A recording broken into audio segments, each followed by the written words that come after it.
If you think you can, or if you think you can't, you're right. Henry Ford said that. And so if you know all the consequences and all the benefits, and you've weighed up your priorities and you go, I'm going to make that decision. If you believe you can, together with head and heart, once you make that decision, all the universe will work to help you achieve that. So trusting that judgment, but also having people that you can trust who's going to have your back so that you can prioritize all those competing priorities that do sit on your plate when you start as an executive or when you're well into a role, because you're juggling a lot, right? Yeah. And so you need to have people that you can trust around you, and you need the right level of support and just even sometimes just mentorship, right? Or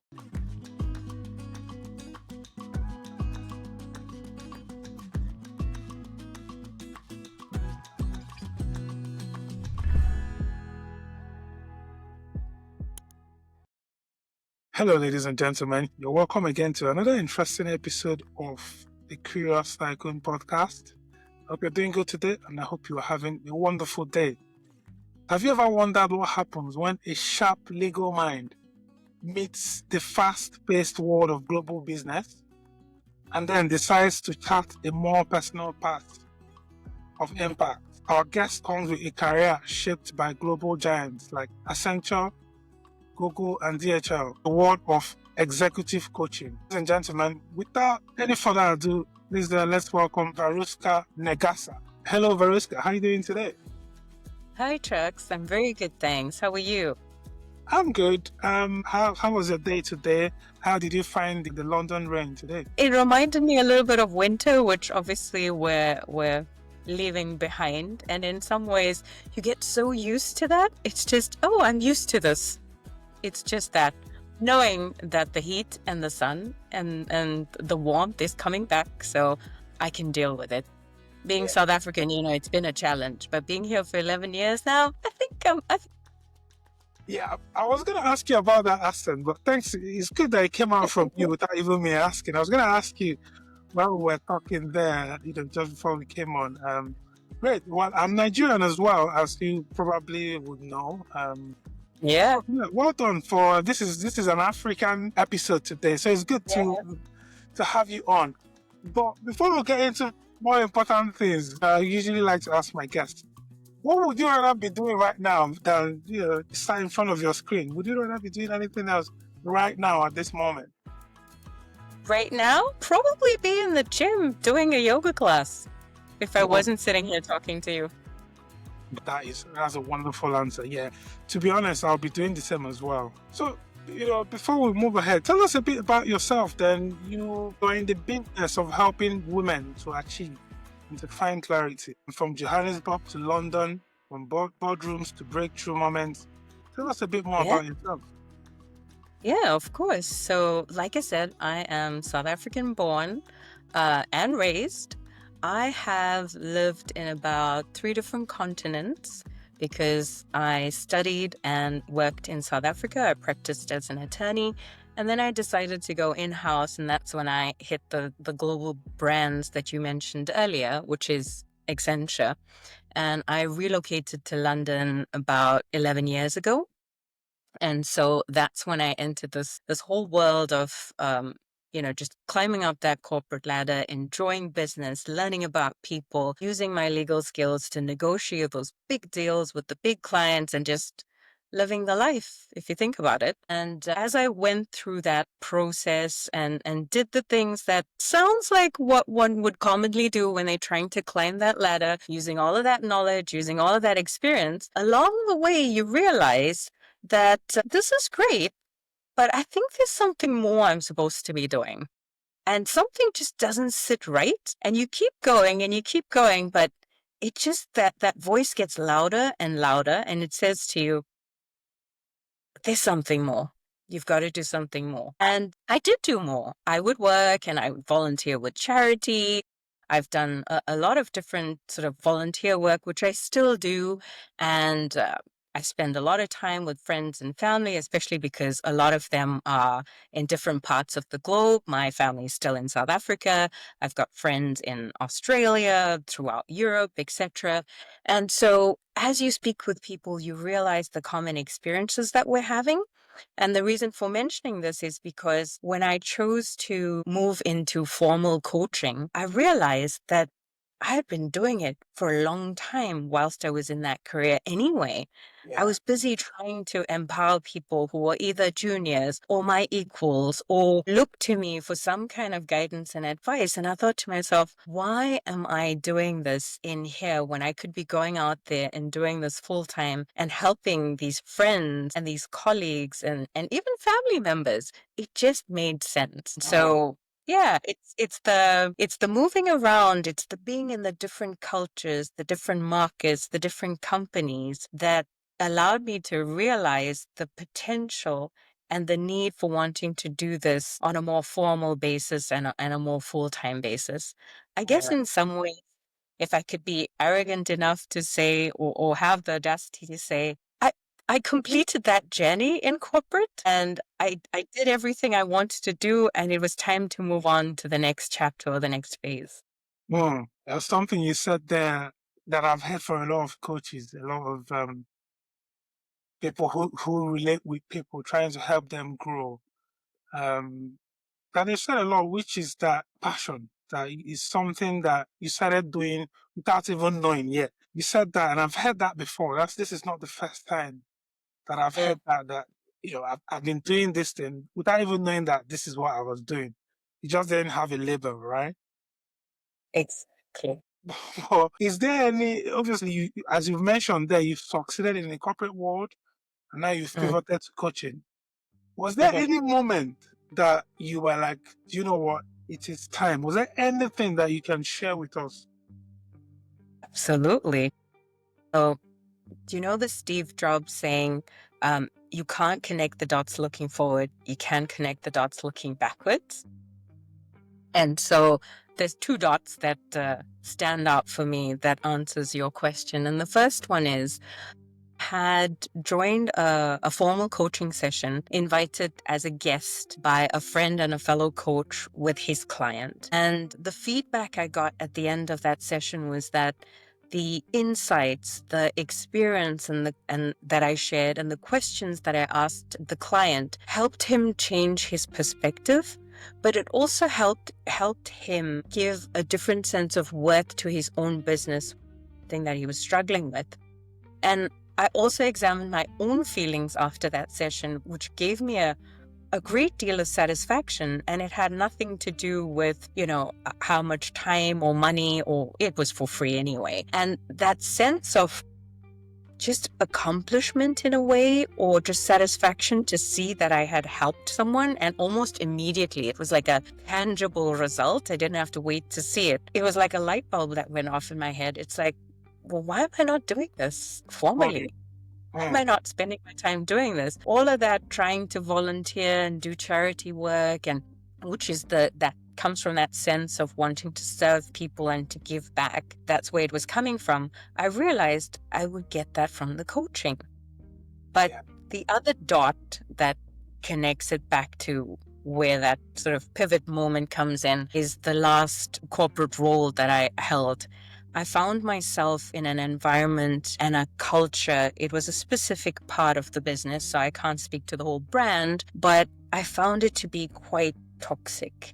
And yeah, so but also, why I found it toxic is because it wasn't aligned with my own values. Someone else may not find it that way, right? So it's important that this was my perspective and my view and my experience. And what it said to me was the leadership wasn't head and heart, it was micromanaging. It wasn't empathy, it wasn't honesty, it wasn't learning, it wasn't allowing people to grow and develop. And because those things misaligned with who I am at the core, it didn't work for me. And I thought to myself, well, I can see people feeling and looking disempowered, and that's the last thing I want to do. And I can't be a leader in this environment because I'm not able to empower my people, my team, or people around me. And that was definitely a turning point for me. Yeah, the corporate world is. I mean, I'm not gonna say anything ridiculous here, but yeah, I'm just gonna keep it that way. But it's something, and it's something that has been said over and over again. A lot of people mention. Sometimes it's all about the bottom line. I've had lots of guests come here as well say over and over Mm, again.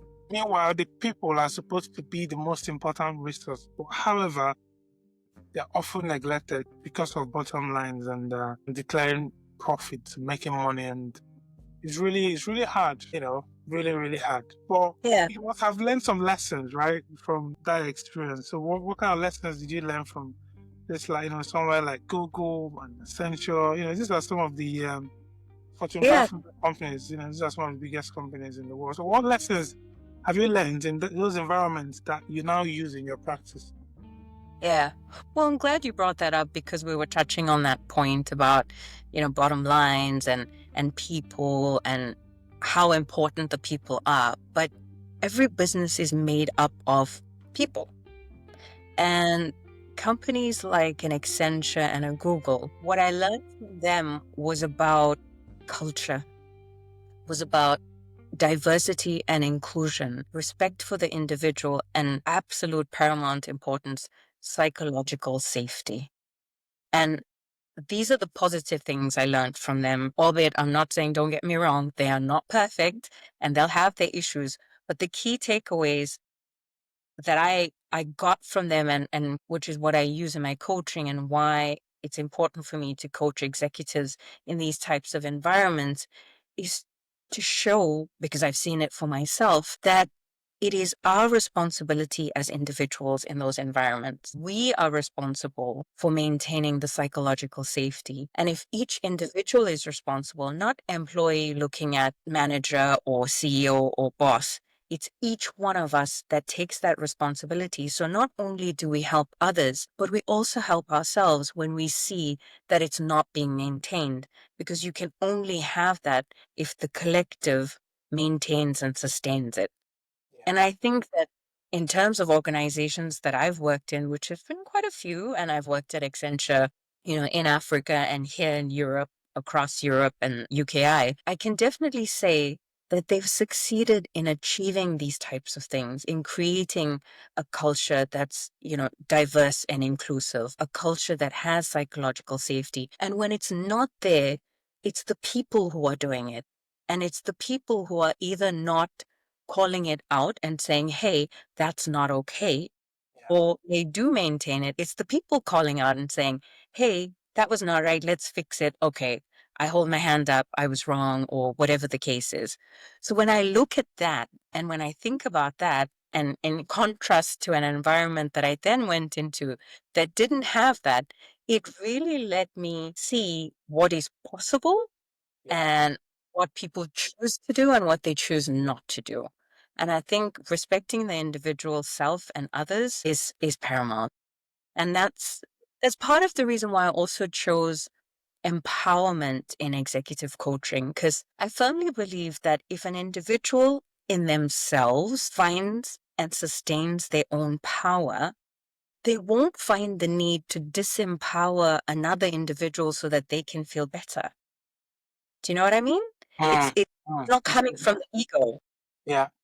Yeah, I think it's in life in general, not even in corporate or social setting. If you're happy within yourself, that's the only time you can truly share joy and happiness to others, even in relationships as well. If you're Yes. not happy, if you're not satisfied of yourself and confident in yourself, you can't really, yeah, and it's going to rub off. And that's why there's a lot of issues with relationships these days. That's obviously not what we're talking about here today. But yeah, very important point there. I agree. No, you're right. I mean, people are people, and business is really about the people relationships, Yeah. because people buy from people, people trust people, people mistrust people, people get angry with people. It comes down to people. Yeah. Yeah. Yeah, as you were talking there, my mind also went to politics as well. Politics is another place where there's a lot of backstabbing, backbiting, and all this kind of stuff. It's crazy. Yeah. Let's talk about leadership and career development. What are some of the things that you really focus on, Mhm. in your day to day? You work with women in senior roles. First of Mhm. all, do you work solely with women? And then what unique pressures do they face when navigating transition? Sure. So I focus on women, not don't have to work solely with women, but I do focus on women. And some of the unique pressures, I think, from a gender perspective that people experience is, and I'm not saying men don't experience this, but I can speak to women, being a Yeah. woman, having been an executive, is imposter syndrome, right? That really weighs heavy on some. Women tend to do that more often than not because when you are in these types of executive positions, it's generally more male dominated than it is female dominated. And so there's that extra pressure of working twice as hard just to prove that you should be at that table. And especially if you're a new executive or you've entered into a new role, into a new company, there's a lot of factors and variables that you need to get accustomed to, and the learning curve might be a bit steep. So you almost feel like you need to prove far much more than anyone else. And Right. statistically, when they say women apply for jobs, they'll want to have 10 out of 10 in the criteria being met, and men will generally meet 5 out of 10, and they'll be confident enough to apply for that job. So to express my point about women feel the need to work much harder. So imposter syndrome is something that comes up quite easily or much faster. I Mm. think the other challenge or the other pressure is to be surrounded by the right people, the people that you can trust, like a circle of support, and knowing when to delegate what to whom. So trusting that judgment, but also having people that you can trust who's going to have your back so that you can prioritize all those competing priorities that do sit on your plate when you start as an executive or when you're well into a role.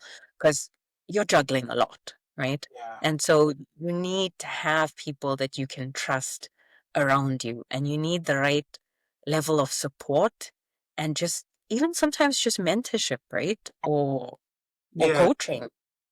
Yeah. That first point you mentioned there, someone just came to my mind, which is well, an ex now actually. Someone I was dating. So she was in this job, actually very good job, but then she found she there was another one that was vacant and she was interested in, and I was quite sure that yeah, you're very qualified for this. You're even much more qualified than anyone else for this role, and that job would significantly improve on her income. And she was like, "No, I'm not sure I can do this. I don't have the confidence. I don't have, you know." But no, I had to give her that encouragement, the energy to come on, go on. And at the end of the day, she got the role. Right. I do see what you mean there. I do agree with you there in a way. I guess some of these things are turning now. I don't know if you would agree, but I believe now that Mhm. some of these things are turning around, and women are having, I think, well, maybe it's not yet equal, but it's coming up. So in your own sort of assessment, how would you assess? Do you think it's still the same, or has it improved in terms of that? I don't want to limit it to just saying gender pay gap. That would be Mhm. boxing the conversation in a corner. But what do you think Mhm. about that parity in terms of men and women in the workplace? Well, it depends on what parity you're talking about. If it's the pay gap, Yeah. the executive gap, No, it that's what, depends. I It don't want depends. to box it into one particular area so that we don't. Look, yeah, to be fair, I do think there's a lot of industries that are improving. I can speak to the tech industry. I think they are definitely making the effort and they've been trying for years. I've seen it. I mean, when I was at Accenture, they did a whole pay gap study as well in the UK, and that was many, many years ago. And depending on the country you go to as well, I mean, Iceland is doing really well in having gender parity on various levels. So it really depends on the industry you look at, the country you look at, and even the city you're in. It just depends. I do think that things keep improving and it's getting better, but I've also seen other things too. So yeah, I think Yeah. it's situational. Let's put it that way. This next question, I feel like I have an idea what it is, but there's a phrase you use often, true north. Mm. But what do you mean when Mm. you say you want to help someone to find their true north, and how do we uncover that?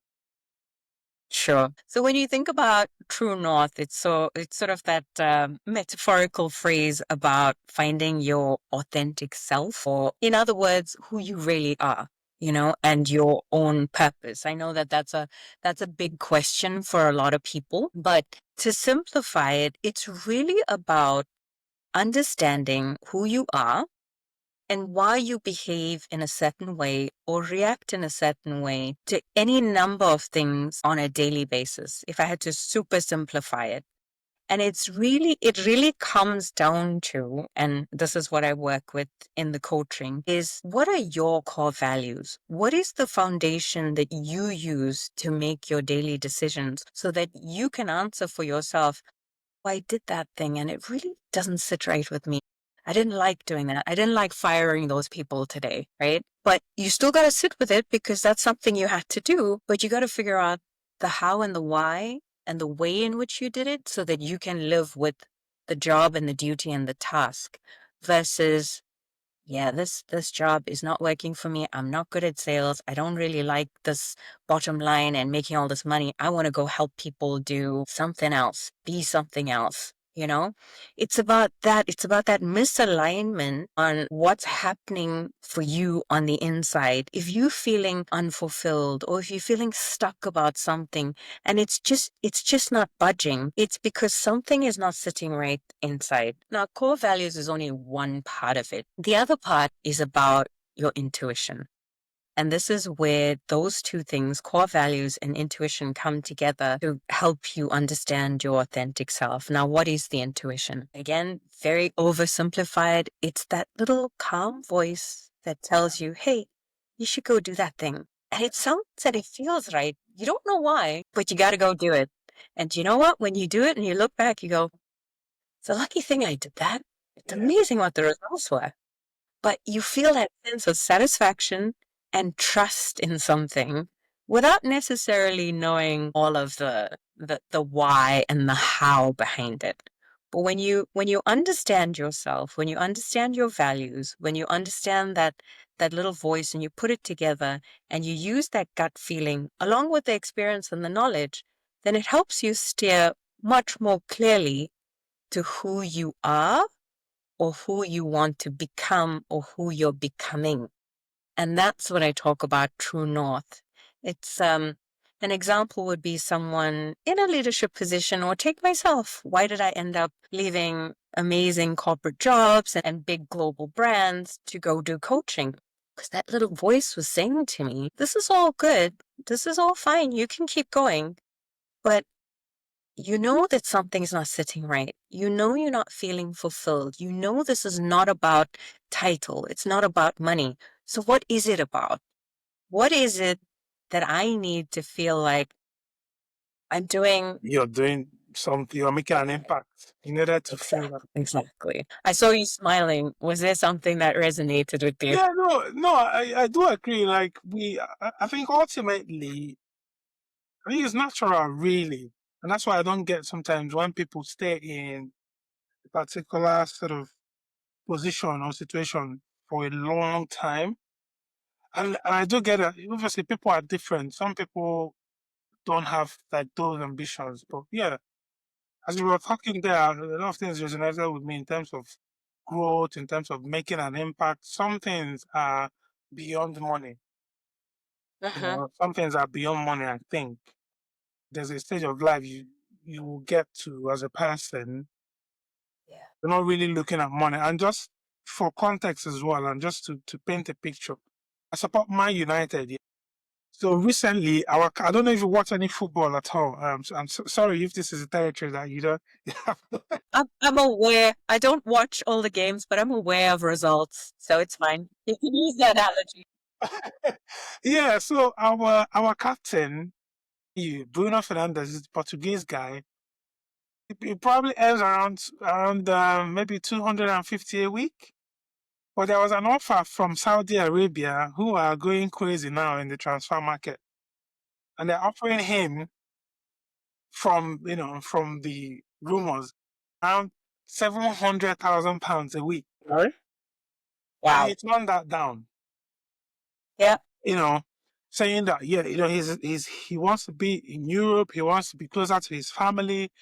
He wants to play Mm-hmm. at a higher level. It's not all about money. So that is just maybe for some people to understand that some things are not all about money. Sometimes you're Yeah. seeking for something more important that will give you fulfillment, and there's nothing wrong with that. Absolutely nothing Yeah. wrong with that. And I'm sure the people listening to us, guys, I'm sure you can really tap into that today. Let's tap into Yeah. that inner power. Let's try and unlock our potentials. Let's strive, to where things matters most. And just Yeah. moving on there, people are different, and I'm sure that you must have come across people who there's a lot of beliefs that they have that limits them. Or people who are Mm-hmm. just limited by, maybe their family, maybe just the things that they know. They don't want to take those steps, or they just don't believe that they're good enough, or their wife, their husband, whatever. There are some common beliefs that you see in your clients, right? How do you help them to shift out of those patterns? How do you do it? Sure. Well, I'm glad you brought up limiting beliefs, because before I answer that question, to touch on that point about money and like the refusal of the 700K per week. 10 years ago, I would have probably said, this man's crazy. What is he doing? He should take the money. But when you get to a point in life where you do understand your own value and you have a lot of self-belief, it transcends the value of money, which is the point we're coming on to about limiting beliefs.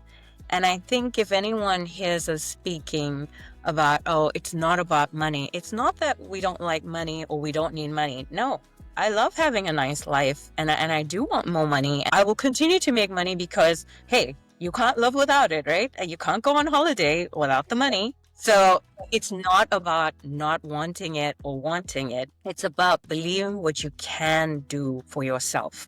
Sometimes people stay in jobs, to the point you were making earlier, is because they don't truly believe that they could go somewhere else. They believe that they have to do this job, right? Whatever this job is. It could be anything. It could be the dream job, or it could be whatever job, because it's a job that pays. Now, when you have limiting beliefs, like the common ones are, I'm not good enough, or I can't do this, or it's too hard, or what would other people think? Those are the types of things that hold us back and say, oh, well, I can't leave this job because what's going to happen if I do that job? It's too hard. I can't do it. Yeah. So you don't move up and you don't make the more money, or you don't go into the thing that you love, because you end up holding yourself back. And that's not really your fault in a way, because growing up, we pick these things up from the environment that we're in, whether it's the family or the community that we live in, the country we live in, whatever it is.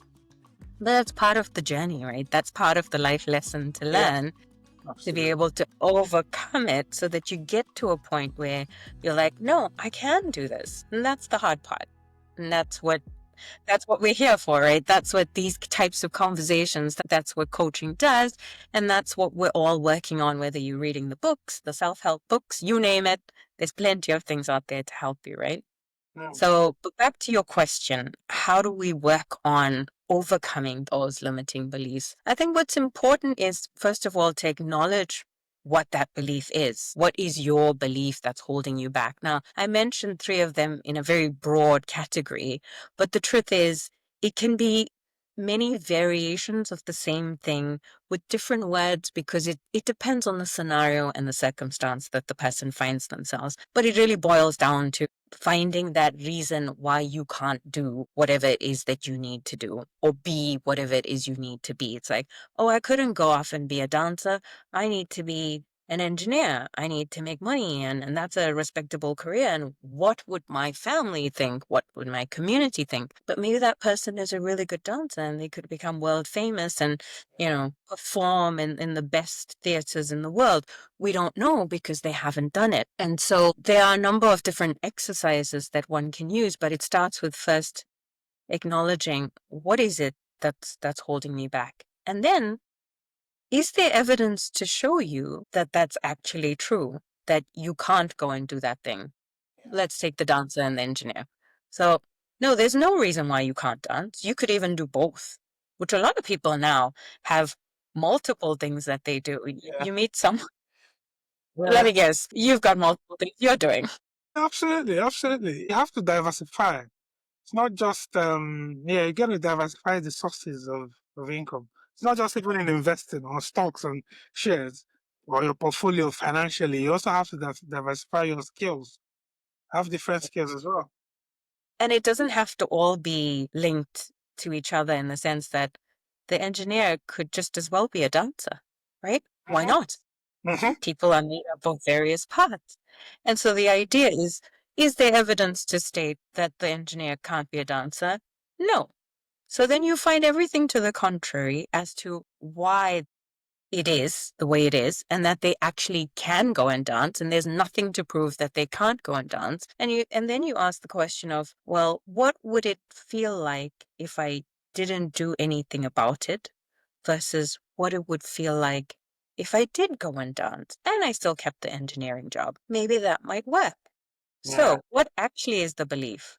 I can be a dancer and I can be an engineer. Or I could even be a full-time dancer if money was not an issue. I mean, I've oversimplified it, right? But the idea is really about identifying what it is that's holding you back. Finding evidence to the contrary that says, well, there's no reason why that's actually true. And then what's the opposite of that belief? I Yeah. can be a dancer or I am a dancer. And so the limiting belief starts to dwindle away and become a little weaker and a little weaker when you start to prove to yourself that it's all possible and it's all doable. And you are the one holding yourself back. It's not Yeah. easy though. It's not. Yeah. Sometimes it's yeah, I 100% agree. Easier said than done sometimes, but it's also sometimes about starting early. Let's talk about your perspective a little bit, about your life perspective and your cultural wisdom. Obviously, you're an African woman, an African queen. Mhm. We are people of culture, I'm sure about that. Indeed. So you've walked across continents and you've come across different cultures, different traditions, Mhm. from South Africa to London to wider Mhm. EE.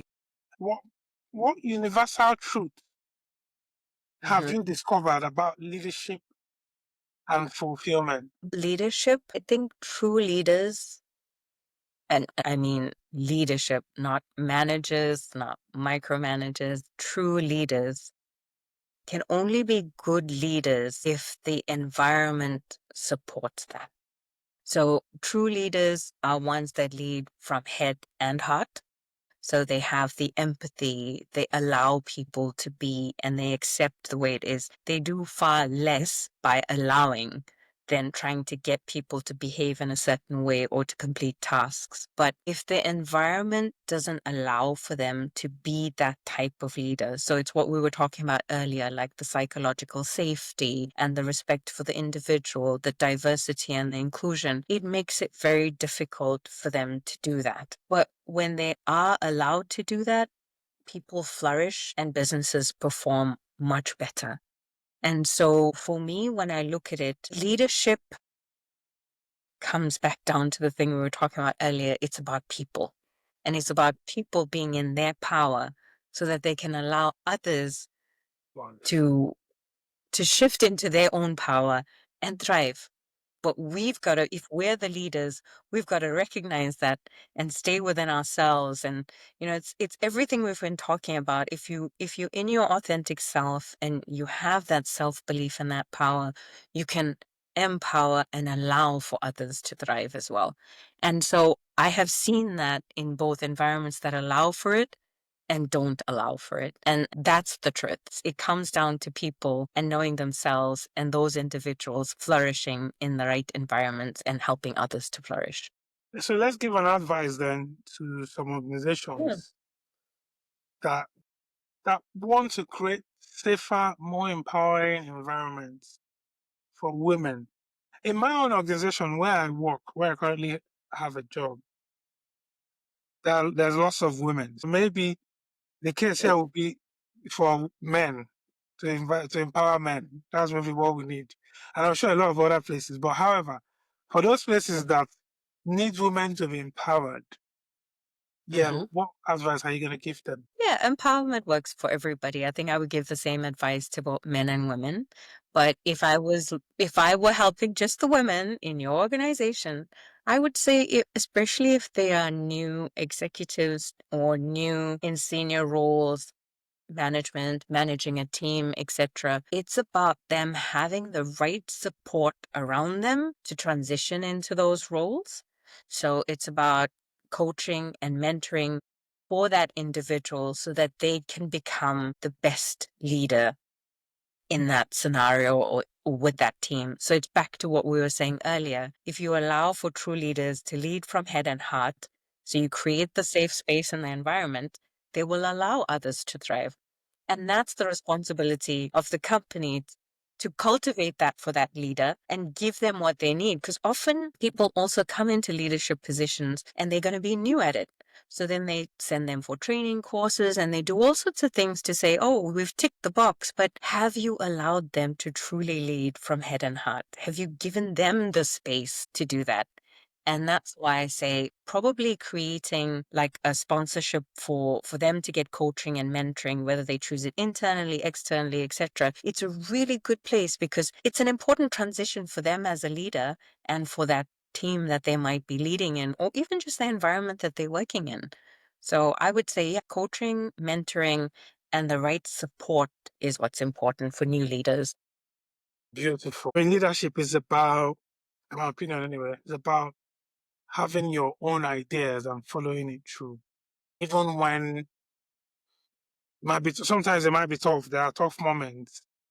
Try, but you need to convince the followers to agree with that, sort of to buy in. They need to buy in into your ideas. There's this game I used to play, Football Manager. For you to manage a team, the players need to buy. I use football a lot. So two things that I'm a huge fan of is football, and then not two things actually, not just two, maybe three or four things. I love my football. I love mixed martial arts, Nice.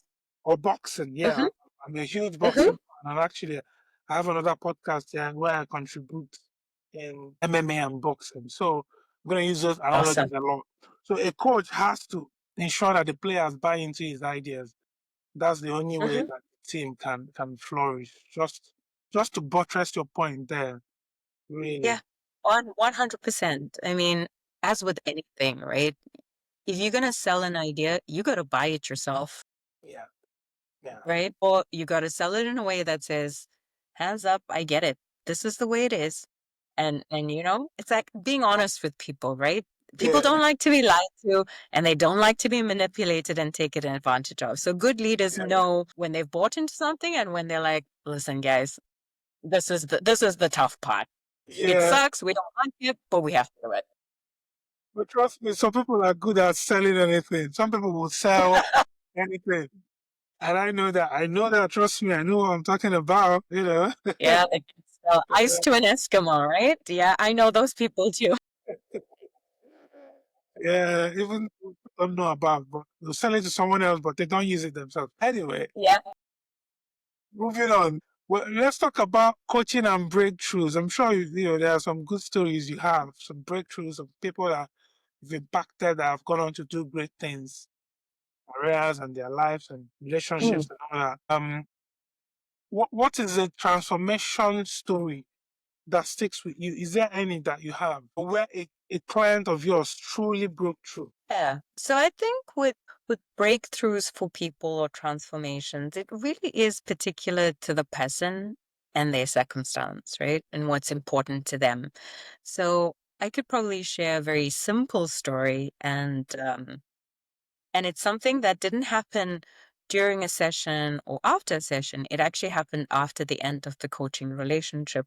And it was really about someone who was really good at work and managing career and the office fine, was very much a people pleaser in their family life. And to the extent that there was no real boundaries and always allowing behavior that wasn't very kind or very loving to the individual. And the work that we did and the conversations that we had, what was important was to put her into a perspective that says, well, if you were observing yourself in that scenario, how would you feel if you saw yourself as a family member and someone that you loved and you saw them being treated that way?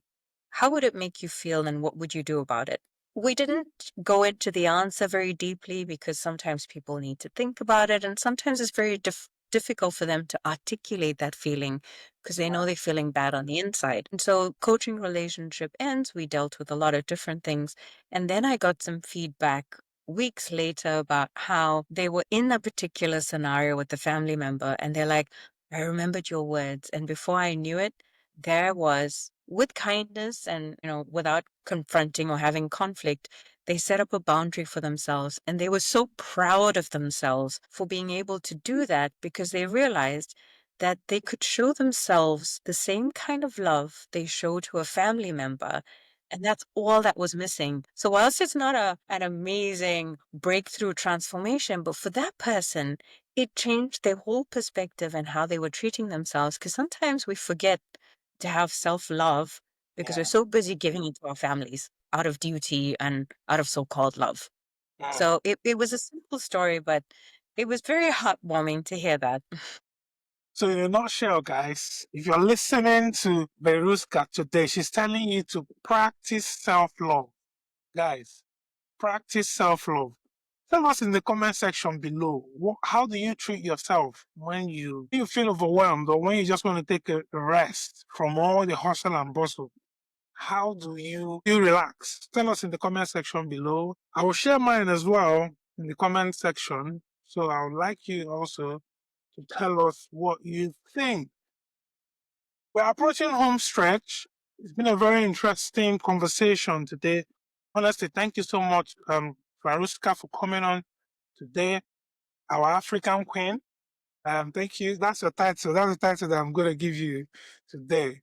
Thank you. Forget Two-Face. Forget Two-Face. This is Varuschka, the African queen from South Africa.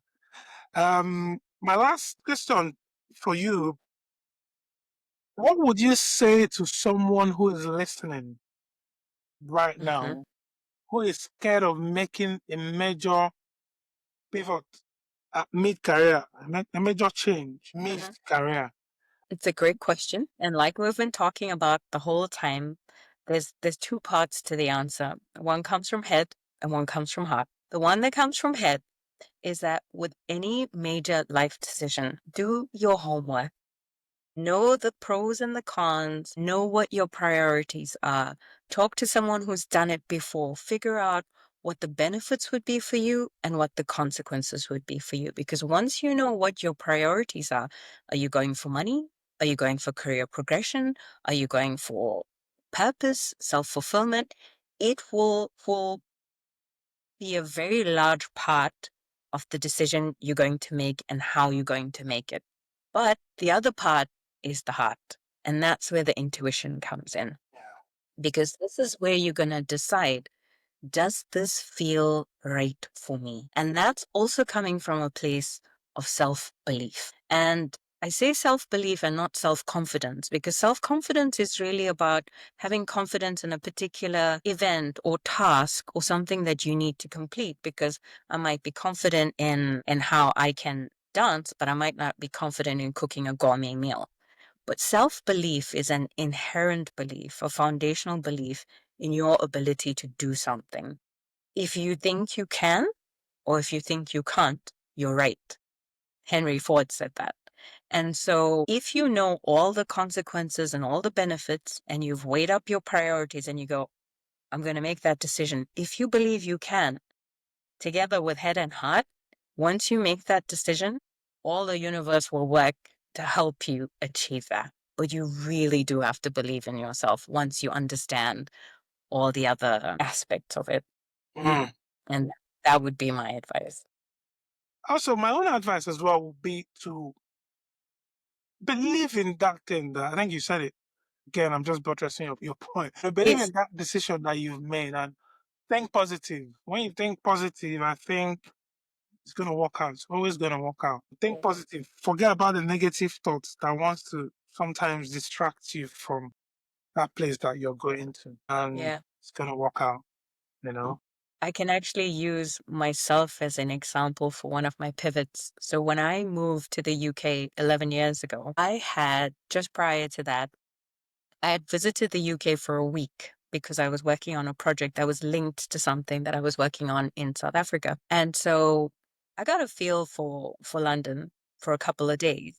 And I thought, oh, this is nice. I could live here, that would be nice. It was a fleeting thought, right? And I had spoken to someone about potential opportunities, and they're like, oh, if you're interested, let us know. So I go back home, I sleep on it, and I go, I think I want to do this. And truthfully, the rest is history because I'd only been here for a couple of days. I didn't know where to live. I didn't know anybody here, didn't know how, everything would work, but I knew I'd figure it out. But I knew it was the right thing to do. And it's probably the best thing I've ever done. Awesome. So again, follow your hearts. Follow your hearts. When you hear good advice, try and infuse it into your vision. Gotta have a vision. Great. It's great having you on the podcast today. It's been a wonderful, wonderful conversation. Now we are coming up to the quick fire round. We're gonna do quick fire, and then I'm gonna give you the time to share with us whatever you're up to. If you have any events, if you have your website, if you have a podcast or a book or anything. But before then, are you ready for our quick fire? I'm gonna Yes. ask you Go. about maybe 3, 4, 5 questions, not too much, not a lot. It's just quick fire, just one straightforward answers.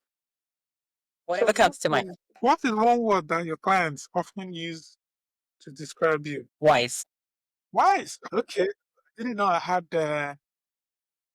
Queen. I know you're already Queen of Africa, but Queen Solomon of Africa. I didn't know I had Queen Solomon of Africa as well on my podcast today. I think that's a great one. That's a great one. Okay, great. Guys, if you want to know why say she's wise, you have to book a session with her or visit her. We're not going to go further with that question. So what is one career book or quote that changed your life? Is there any? So the book would be The Path Made Clear by Oprah Winfrey. And I also have a quote, and it's the one by Maya Angelou. So do the best you can until you know better. When you know better, do better. Beautiful. Beautiful quotes. Two wonderful women as well. Yes. The book and the quote. Women have been making impact though from the days of Rebecca in the Bible, Ruth. There's so many women now. There's so many. So do you have any dream clients? Anyone you'd love to Yeah, I don't, to be honest, I don't think one can have a dream client because all you're trying to do is help people get to where they need to be. But if I could have a conversation with anybody, it would be Oprah Winfrey. Yeah, that's gonna happen. That's got to happen, definitely. It's gonna happen for sure. So I can review my book. So what is, I don't know, this one might be personal. I don't know. If you don't want to share this one, it's fine. What's the best decision you made in your 30s? Well, I kind of shared that already. Moving to London. Best thing I could have ever done for myself. Relocating to a city that's super diverse, easy to travel from, and just open up opportunities that were unbelievable. That I couldn't do from right at the bottom of Africa. It was about location. Nothing about the country itself, but, it's the location. Yeah. You know what I mean? Yeah, 100%. I know. But, we have to fix things as well. As the Queen of Africa, hopefully, inspire. Hopefully, one day you inspire us in Africa to take better decisions, Absolutely. I think because the problem is decision making. A lot of the decision Yeah. making back home is, yeah, suspect. It's a, yeah, I think it's those limiting beliefs, right? And it's the Right. culture and the environment. It's the collective thinking. And that's, I mean, I don't know if you include this here or not, but to share with you, it's that collective thinking that I needed to come out of physically in order to become who I needed to become. That's why I say that that was the best decision I could have made. I come from Nigeria where a lot of people have mentioned the potential. But since I was born, Mm. at some point, I think one of the military rulers back in the day said, problem is not money. The problem is how to spend the money. How on earth can a human being say such? Like, this was like in the 80s during the oil boom. And that was actually Yeah. true. Yeah. You can't date potential. Before I give you a chance to share with us whatever you have coming up, if it's a show or anything you want people to sign up to, what this is similar to when someone asks you what does success mean, but that's not the question today. The question today is what does striving really mean to you? Okay. I think that they sort of one and the same thing when you say what is success or what is thriving. For me, it's having the freedom of time, location, and finances. So living in service is living in purpose for me. And then that's what thriving is. Whatever that looks like, it's the freedom. Yeah, I think I agree with that point that you made there. I think it's whatever. For me, success is depends on perspectives, right? People are coming from different areas of life, different traditions. So it depends on where you are and then where you're looking at. So success is very, very subjective. And I think Mm. this thriving, whatever it is also very, very subjective, I believe.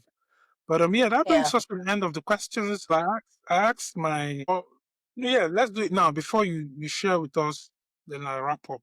Do you have any questions for me? I do that once in a while where I ask my guests to ask me any questions. Do you have any questions for me? It's fine if you don't. I would love to know what your best decision was you made in your 30s.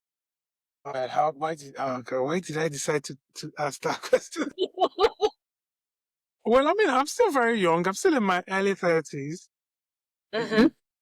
So far, I think that I moved to UK late 20s. So still in my early 30s, very early 30s. So I think so far the best decision is having to start my own company, which I've started now with a friend, a partner, and we I can see the vision for it and I can see where the things that we can get, where I can actually use my own skills, the things that I've learned, you know, all my years of professional practice as a chartered accountant, I can put those things into practice and help people as well. Yeah, I think that's the best decision so far. I think starting my own business, doing my own thing. Yeah, and again, we'll see where it goes, and it's gonna go. It's gonna go exactly the way I want it to go. Because why? Because I believe in it. And you have a clear vision. Great. Thank you so much, Varuschka, for coming on the podcast today. Just before we round up, do you have anything to share with us? Events, podcast, the book. This is your time to.